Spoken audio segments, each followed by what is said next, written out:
नमस्कार मित्रांनो, शुभ संध्या, गुड इव्हनिंग.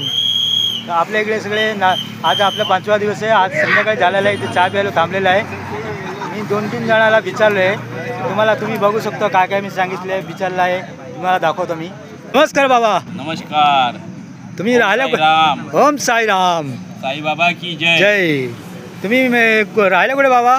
मी 30 गावात राहिला. 30 गाव ते. हो. कधीपासून मंडळाकडून पालखी कोणी येतात? मंडळाकडनं मी 10 वर्षापासून येतो. 10 वर्षापासून येतात. 10 वर्षापासून. काय त्रास वगैरे काय? त्रास काही नाही. मंडळ एकदम चांगल्या प्रकारे सेवा देते. दरवर्षी भाविक वाढतात, साई भक्त वाढतात मंडळाकडे. सेवा पुरवठा चांगला आहे. एवढं वेळी पाणी, कोणाला औषधी, दवाखाना, लगेच गुडघे दुखतात ते बी औषध मिळतं, सर्वच मिळतं.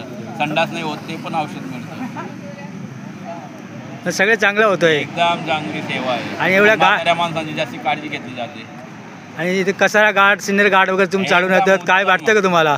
चढता बाबा घेऊन येतो ना, साईबाबा असतो ना सोबत. लोकांना एक दोन शब्द सांगा, तुम्ही पण या, काय त्रास होत नाहीये. लोकांनी यायला पाहिजे, हा. साईबाबाची सेवा करायला पाहिजे. पालखीला वर्षातनं एक वेळा जाऊन यायला पाहिजे.